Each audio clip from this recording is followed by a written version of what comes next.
आपने अपने कार्यक्षेत्र में, संसदीय क्षेत्र में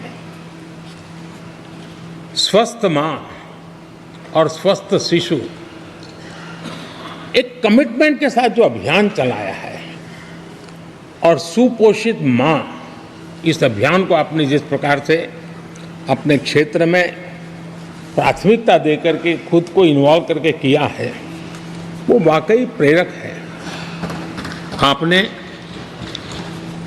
कोटा के ग्रामीण क्षेत्रों में हॉस्पिटल ऑन व्हील्स, ये भी एक मानव सेवा का उत्तम काम, जो राजनीतिक कामों के सिवाय करने वाले कामों में आपने चुना है, वो भी अपने आप में गांव-गांव लोगों को स्वास्थ्य सेवाएं पहुंचाने में मदद कर रहा है। आप नियमित रूप से गरीबों को कपड़े,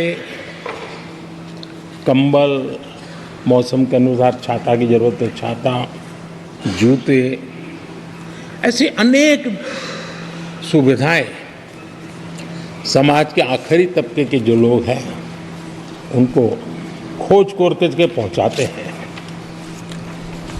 खेलों में प्रोत्साहन देना आपके क्षेत्र के युवकों में, ये आपने एक प्राथमिकता के रूप से काम उठाया है। आपके पिछले कार्यकाल में 17वीं लोकसभा में मैं कहता हूं कि संसदीय इतिहास का वो स्वर्णिम कालखंड रहा है। आपकी अध्यक्षता में संसद में जो ऐतिहासिक निर्णय हुए हैं,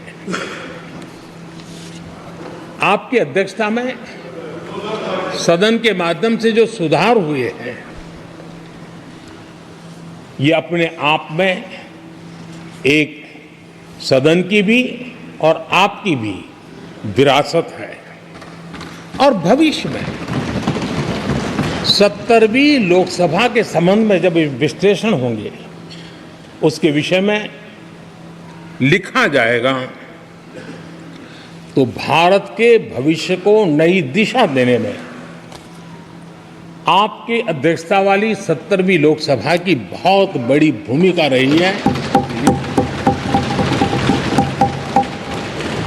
आदरणीय अध्यक्ष जी, 17वीं लोकसभा में नारी शक्ति वंदन अधिनियम 2023, जम्मू कश्मीर पुनर्गठन विधेयक, भारतीय न्याय संहिता, भारतीय साक्ष्य बिल, भारतीय नागरिक सुरक्षा संहिता, सामाजिक सुरक्षा संहिता, digital personal data protection bill, मुस्लिम महिला विवाह अधिकार संरक्षण विधेयक, transgender persons protection of rights bill, consumer protection bill, direct tax विवाद से विश्वास विधेयक, सामाजिक, आर्थिक और राष्ट्रीय महत्व के ऐसे कितने ही महत्वपूर्ण ऐतिहासिक कानून 17वीं लोकसभा में आपकी अध्यक्षता के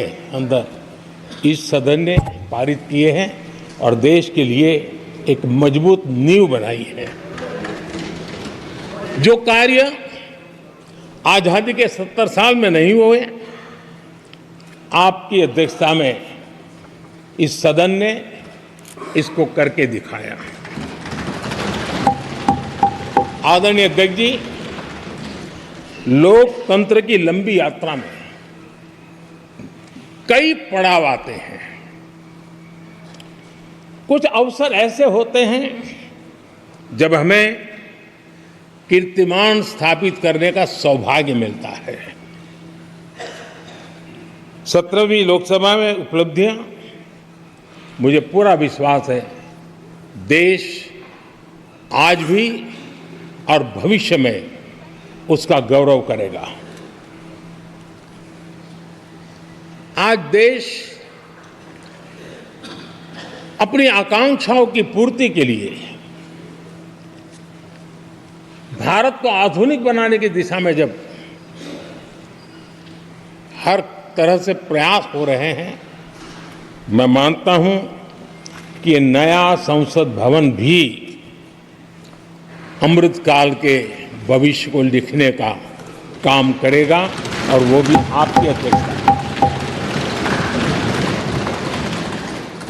नए संसद भवन में हम सबका प्रवेश आपकी ही अध्यक्षता में हुआ और आपने संसदीय कार्यप्रणाली को प्रभावी और जिम्मेदार बनाने का